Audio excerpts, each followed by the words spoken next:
Okay, so I think we'll get going with this since it's been a couple minutes past 4:30. So for those who are new to this, I'm Mike Rizzatello. I'm the city administrator. Yeah, and I'm Troy Tamaris. I'm the police chief. Yep. So maybe if we go around and introduce ourselves. Nate, you want to go first? Oh, yeah.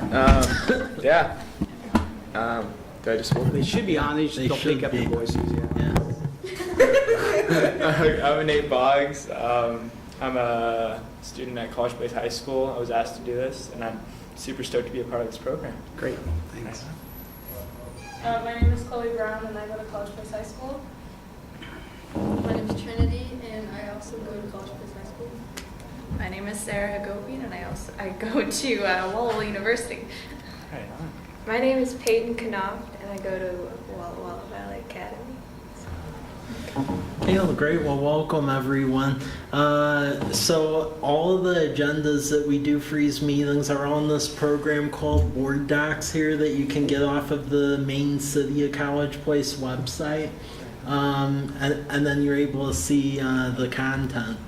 Oh, Hey, welcome. We're just Hey, getting buddy. started. We're just doing introductions. If you want to tell us who you are and where you're from. Hi, I'm Kanan. I'm Oh. a student at Walla Walla University. What else did we talk about? That's pretty much that's it. pretty much it. You are Okay. officially caught up. Yeah.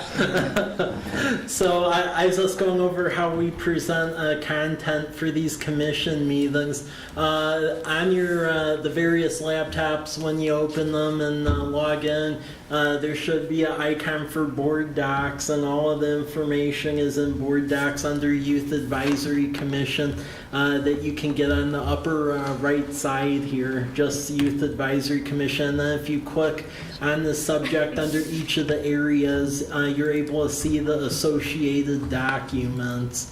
So for really the first section here would be the consent agenda, and how a lot of city meetings go is you approve whatever's on the agenda. So typically there's like a motion and then a second, and you can add other things if you want to, but that is what's in this software here. Right on. So yeah, unless there's other things you'd want to add, if we can get a motion and a second to go forward. Motion. Okay. And anybody can second it. Seconded. Okay. All those in favor? Aye. Okay. Great. You got the lingo down just like that. The first thing going forward on this is the election of officers. So each academic year, there is basically a chair, and the chair is the person who spearheads the meetings and helps run them, and then vice chair really it does the chair stuff except when the chair isn't at the meetings, and then secretary and treasurer. So I was wondering if anyone wanted to be chair of this group for 1819.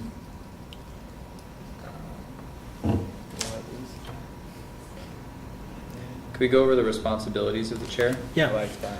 Okay, so as far as responsibilities of the chair, it's really setting the agenda and then just running the meetings in essence, and keeping the committee on task. And then vice chair assists in those regards. The secretary basically keeps minutes of the meetings. And then with treasurer, if there's any fundraising activities that this group decides to do for special projects, they just keep track of the money. Right on. And I'm guessing, just for my own edification, that a lot of these agenda items are going to occur organically. Yeah. Yeah. Yeah. So it's. Yep. Yeah, I mean this first one we put in a lot of the agenda items just to get everyone up to speed on what happened over the summer. But I would imagine as this goes forward, you'll be setting a lot of what's on the meeting schedule. Right on. And they'll be working with you. Yeah. To establish that. Yep.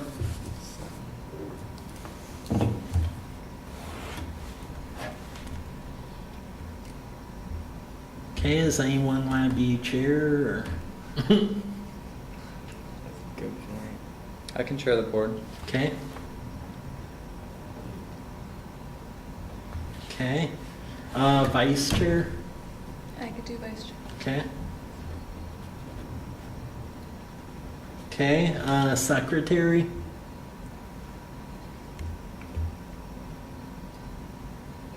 They're unsure what they have to do.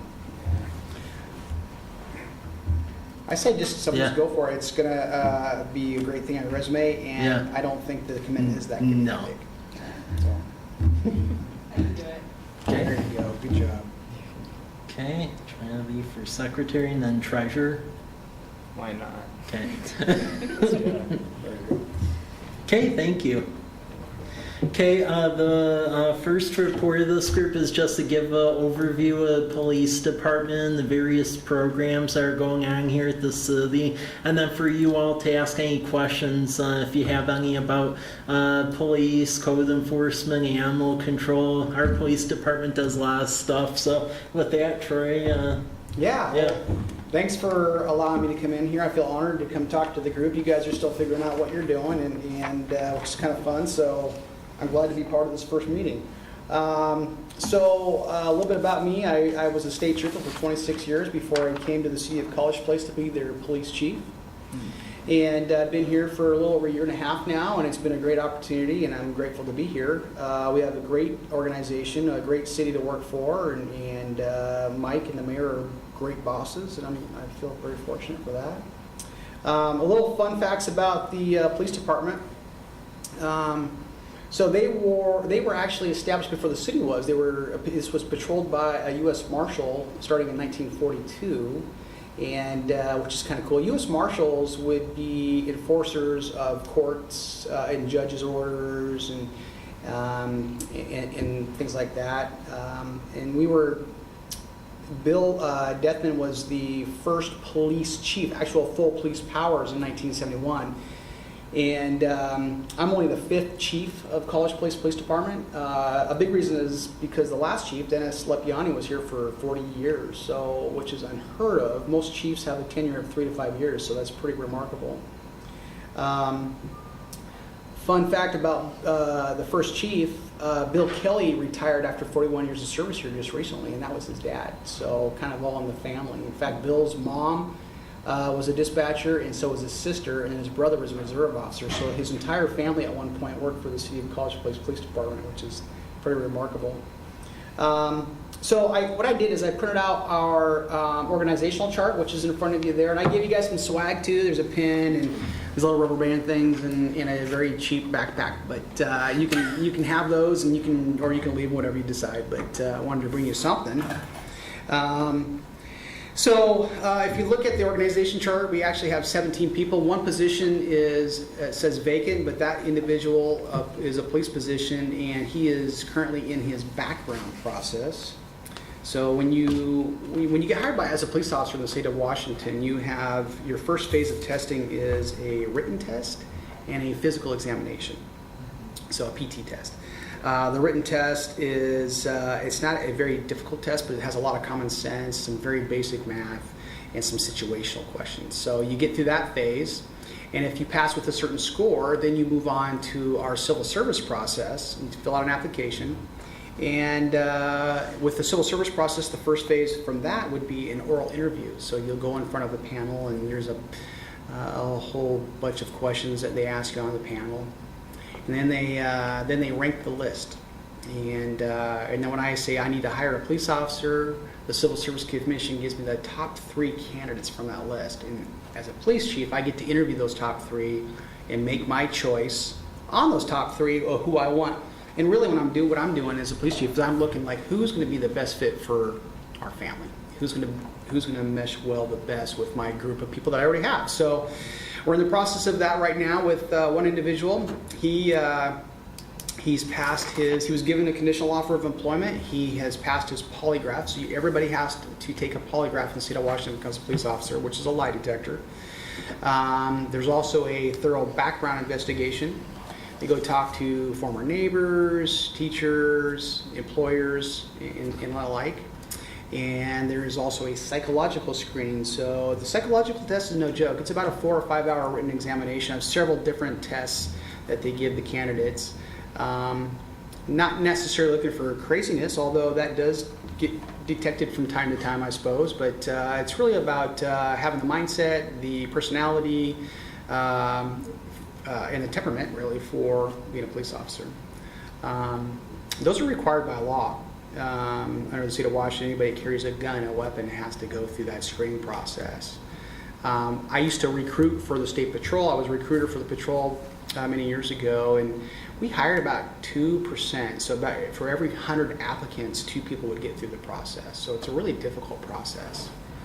And it's difficult for our people as well. And then we're in a time of the economy is really good, right? Unemployment's at 3.1%, or I mean, it's ridiculous. So it's hard to get really qualified applicants in law enforcement. So it's even harder because we have this process on top of that, which makes it really difficult. So the people that are getting through are great people. And then at the very end, they get a medical screening to make sure that there aren't any health concerns. And once they pass that, they get full employment. Then they go to the academy, which is located in Burien, Washington. That's where the state academy is. Upon completing that, it's about 22 weeks.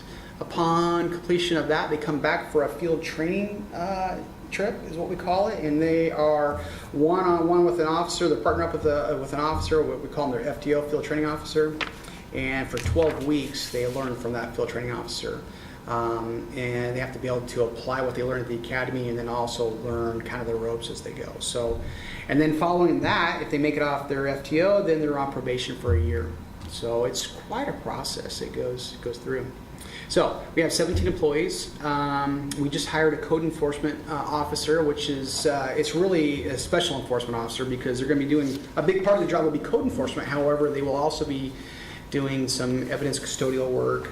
They'll be doing some parking enforcement and some animal control. So really kind of a dual purpose position. The individual we just hired, if you look at the organization chart, his name is Ron Nordman. He starts officially on the 31st of this month. He's actually a state trooper here who's retiring and is coming to work for the city. So he'll retire from the patrol just like I did and now come work for the city. And he's really excited to be here, and we're excited to have him. So that was really exciting. So there's 14 commissioned staff, including myself. We have full police powers to make arrests. And I have 2 clerks. I have a supervisory clerk, Mary Ann, and Bruce, who's going to retire in December. He's the other clerk, and we're doing interviews tomorrow for the clerk position. So a lot of change is going on, a lot of organizational changes going on in the police department. And I've done a lot of hiring since here. So you heard me say I have 14 commissioned staff. When I started here, we had 8. So just in a year and a half, we've not quite doubled our agency, but we've really moved forward and made a lot of changes. College Place High School knows about Officer Joy Langlois, who's our school resource officer, and that was new last year in partnership with the school district. So that's an addition, and Joey's just knocking out of the park down here. He's great. I want to hear anything you guys have to say about Joey. So I'm hearing good stuff, but no, it's very exciting, and and we have a great relationship with the university in Wava, and I meet with Dr. Tilstra regularly, and Courtney, of course, and I always tell them, I say, hey, if it happens on your campus, it happens in my city, so I want to be involved in any way we can, and we've really fostered that relationship. I think we're really doing a good job with that with the university, which is exciting. So that's a little bit about my background and where we're at in the PD. I did want to share the operations plan with you. I printed out a copy, but you can also follow along. Is it this one? I think it's. Oh, there it is. There. All right. So this is our operations plan, and I think you kind of got to have a plan for where you're going as an organization, and if you don't, you're just driving around blindly. So I want to hit a few things here, and one of which is our mission. And so the mission of the College Place Police Department. The College Place Police Department embraces the philosophy of community-oriented policing and strives to enhance the quality of life and safety of our citizens with the highest degree of ethical behavior, fairness, and professional conduct. We live in a day and age where our society doesn't necessarily trust us law enforcement, some of which How that has happened is, I think some of it is our fault and some of it's not, but it doesn't matter because that's what we're living in, and then we have to be very transparent and very open in communication, and that's what we're striving to do. We want to work hard because you are who we serve. So our vision is to ensure the city of College Place is a safe place to live, work, and do business through the delivery of quality law enforcement services. Now, my big thing here is values, and this is what I'm trying to really bring to my organization. And the values are every member of the College Place Police Department is part of a team who inculcates courage, commitment, community, and character in their daily operations through open and honest cooperation, service, respect, and diversity. And I have courage, commitment, and community and character broken down there. And it's on our coin. We have a challenge coin. It's on our coin. We talk about it during every one of our patrol meetings. Any chance I can get, I talk about it with my officers because you want to really reinforce that that's our mindset. So it's been very good. So, and of course we have goals. Our goals are to reduce crime and improve traffic safety within our community. Provide quality services and innovative policing strategies delivered through excellent customer service. Provide leadership and resources to attract, retain, and foster a safe, ethical, innovative, knowledgeable, and diverse workforce. And work collaboratively with our stakeholders to improve the quality of life within our city. And then I'm not going to get into it, but each one of these goals is broken down with objectives, strategies, and targets. So, strategies, the goals, it'll be broken down by reduced burglary, reduced larceny, reduced collisions, and I have it like 5%, 3%. The strategies are ways to go about achieving those goals. And then, of course, the targets are where do we want to be? So our 3-year target rate versus where we were or where we want to be. So that kind of guides our officers in their daily activities, and they're evaluated on that too. It's like, so we go through their job performance appraisals, which they get yearly. We can say, hey, what did you do to contribute towards reducing burglary by 5%? It might be a safety talk. It might be responding to burglary calls. It might be just working collaboratively with the university to talk about car prowls. I mean, it can be so many different things. It's not just enforcement. It's very much a big part of what we do is education and being proactive and whatnot. So we have measurements, just like in any business or any organization, we have measurements just like they would. So that's how we base it. We base it off of our operations plan. So pretty standard business model, but it works effectively for our organization. So yeah, so with that said, we do have Instagram, College Place Police, and we share Facebook with the city of College Place. And we also have Nextdoor, which is a community information page. So we do different social medias. We started doing Twitter, but it just really wasn't taking off. So we really haven't done much. Twitter's kind of dying, I heard. So unless you're into politics, I guess that's about it. But with that said, any questions, comments? Yeah. On page 2 of the report you gave us, I see that the targets are numbers like 26.6 and 96. Mm-hmm. Are those incidences per year of that type of criminal activity, or? Exactly. Yeah. Okay. So the 3-year average is 28 burglaries. We want to reduce that by 5%, so that would be 26.6. That's our goal. Got it. Yep, absolutely. So, Okay.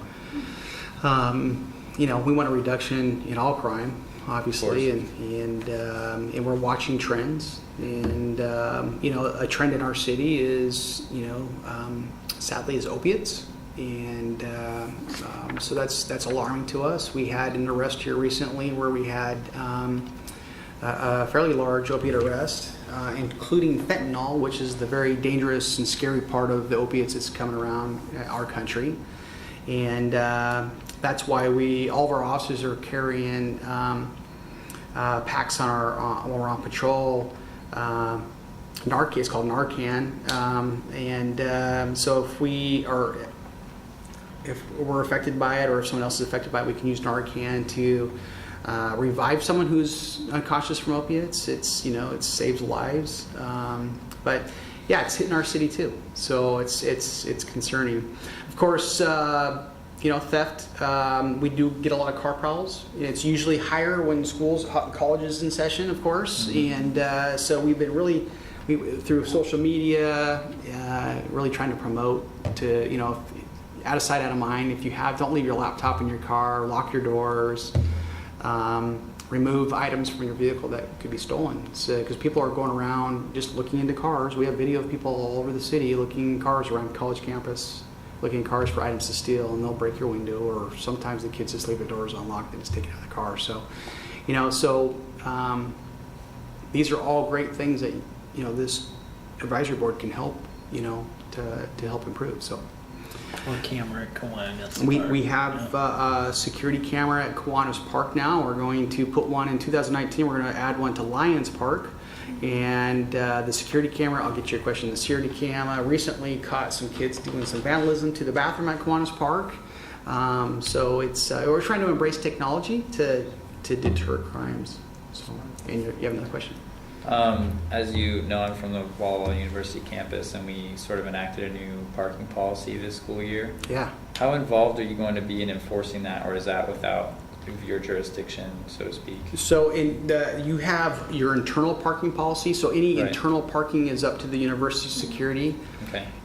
But we were very much involved with the parking around the university. A big problem we've had was on Ash, right in front of the girls' dorm, for instance, Second and Ash. So the first week of school was horrible. Kids were parking everywhere. We got a hold of Dr. Zylstra and Courtney's and his team, and hey, please, we're going to give you a grace period here for a few days. Right. So we do everything we can to provide that grace period or work with the students, but we wrote like 85 tickets last year, and the majority of those were students. Wow. So, yeah.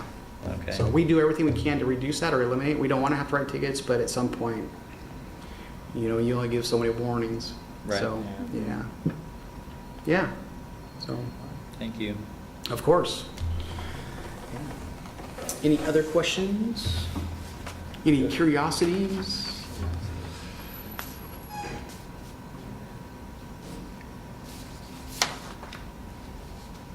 Well, let me just say this. I'm grateful that you guys are here and you're still figuring out what it is you're going to do and what you do and how you do it. But I can say if there's anything I can do to help you, or with any programs or issues at your schools, I'm here to help with that. I gave you guys each one my business card.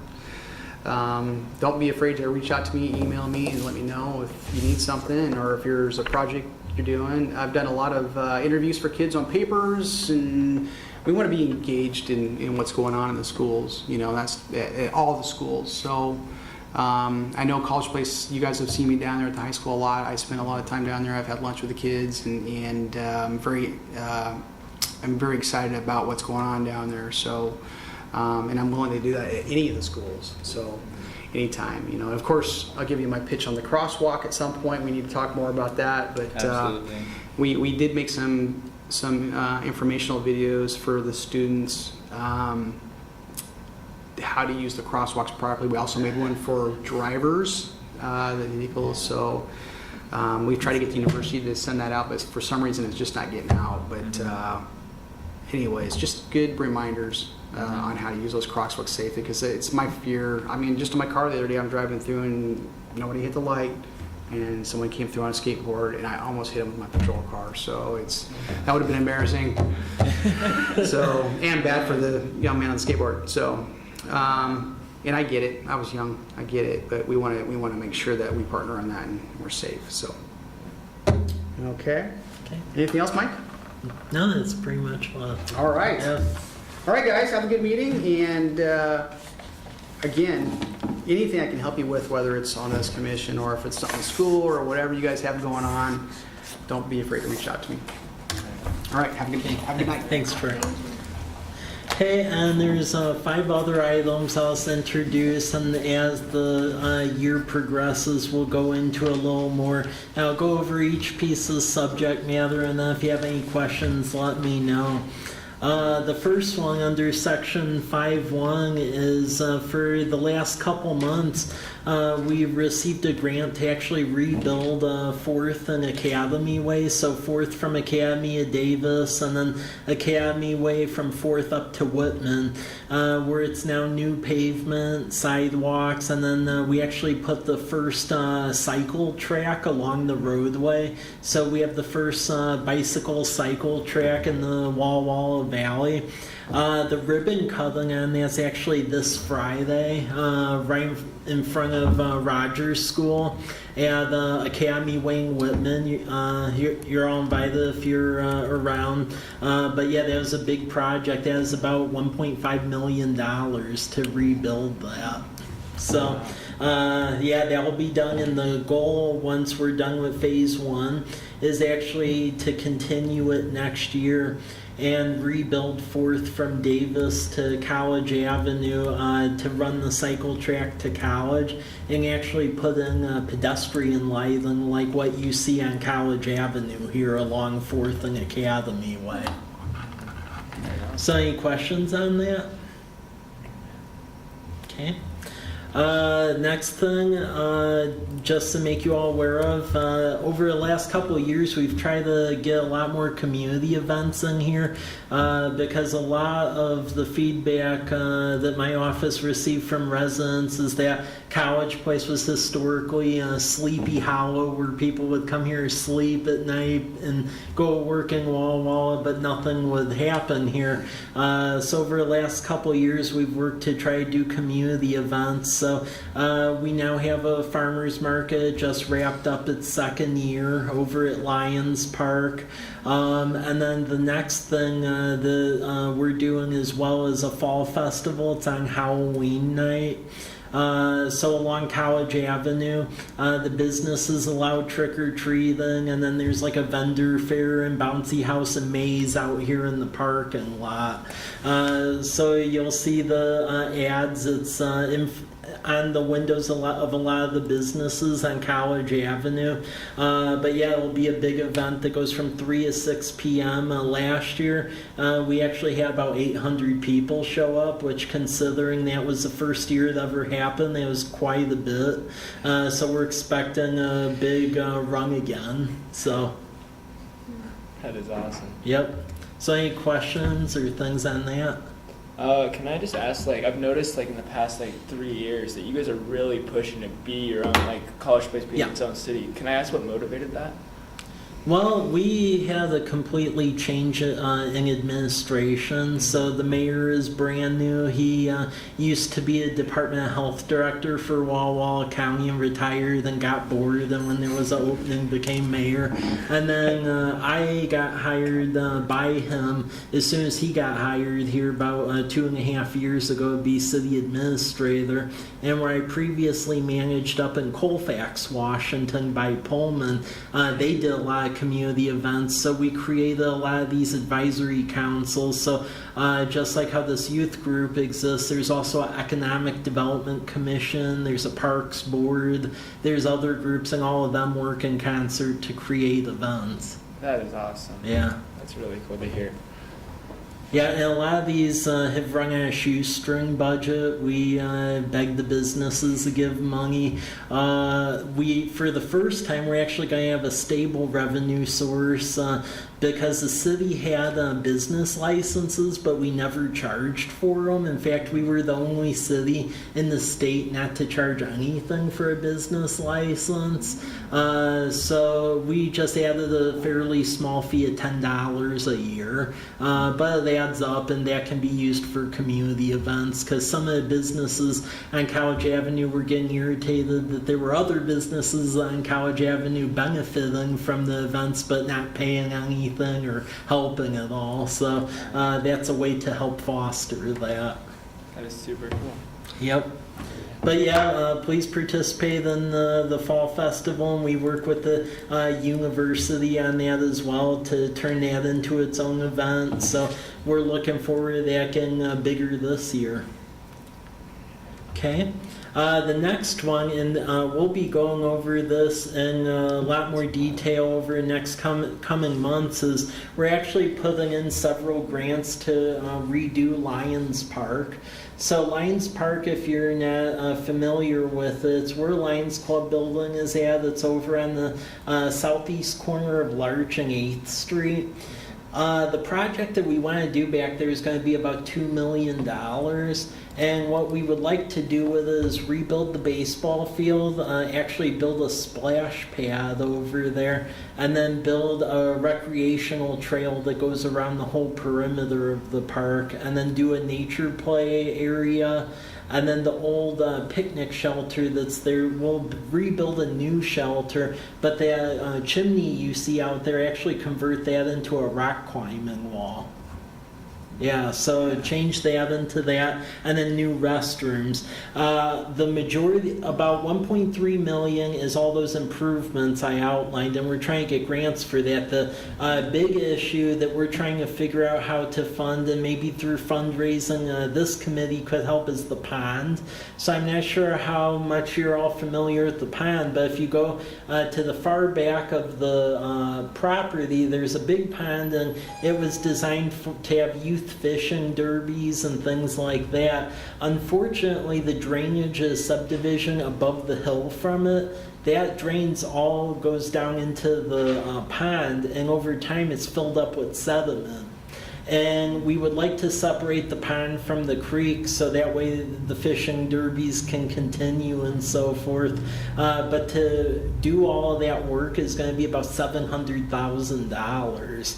So we're trying to put together grants and so forth, but it's quite a bit of a heavy lift because that project doesn't fit cleanly into a grant program because there aren't cities really that have fishing ponds like that. It's more so about, hey, I want to build a splash pad or a pathway. Not a lot of projects like that exist. So the pond piece, we're really struggling to fundraise for that. We're looking to do this in the next 2 years, and you can see some cartoons of what we're going to try to turn this into. So this is what we would like to turn the pond into, build a fishing dock, and actually make a nice pathway. If you go out there right now, there's a dilapidated concrete pathway. It's basically going right in the pond, and this would change that. This would be the nature play area on the other side of the creek. Here's more of that. There would be a chime wall as well. And then this is the splash pad that we're looking at doing, and then a water tunnel. So we're putting a lot of resources toward that, but that's the goal of really turning that into an activity center. We've done that with our other park because we also own Kiwanis Park over right by the university, and we received a grant to rehab that and the new pickleball courts and the basketball court. That was all done on a grant, and that was about $1 million to redo all of that. So this is the next project. So is there any questions on Lions Park? Okay.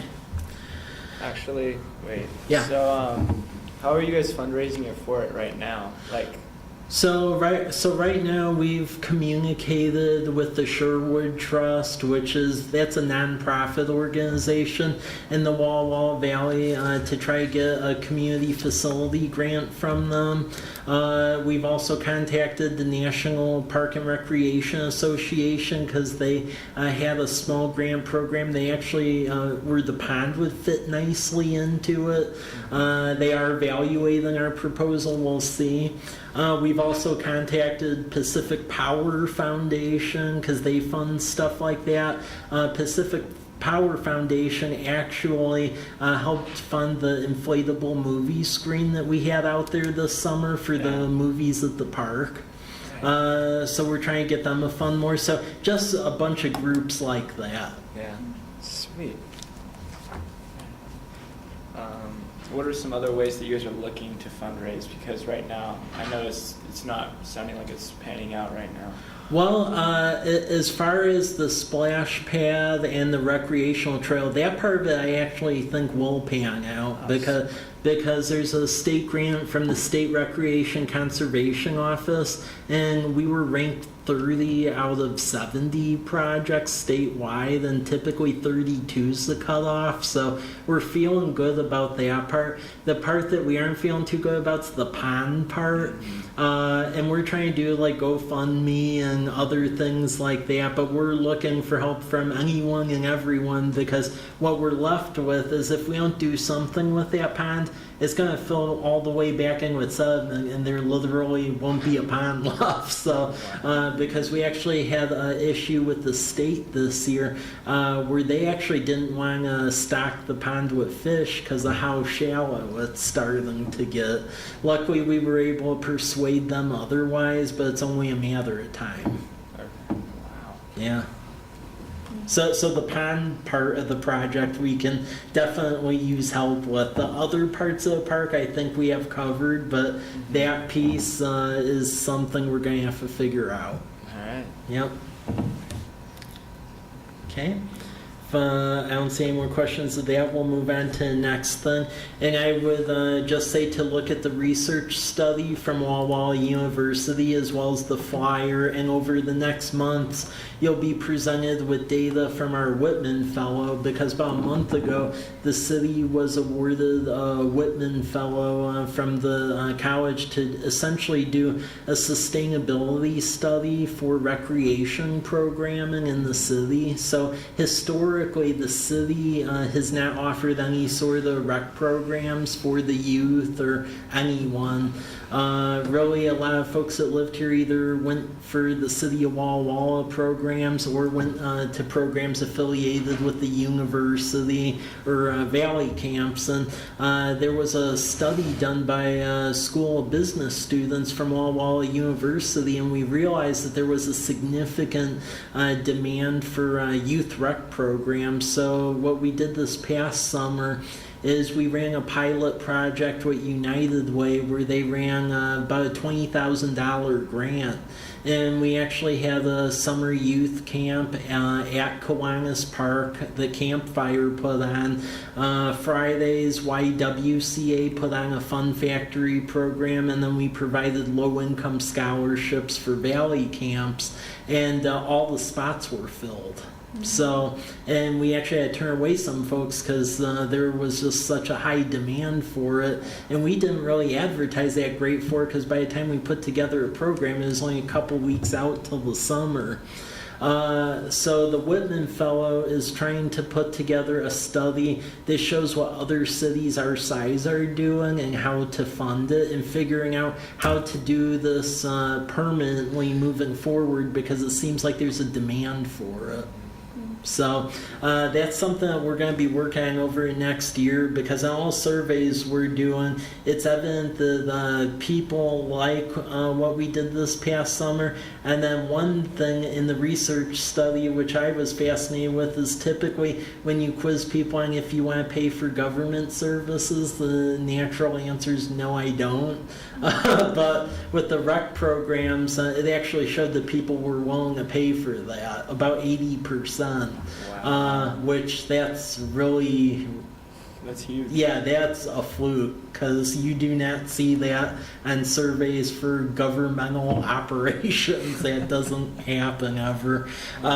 So we'll be presenting the findings, and then you'll help advise the fellow on how to move forward, because she'll be reporting to your group as well as the park board, because we would like to have a fairly solid program by next summer. Sweet.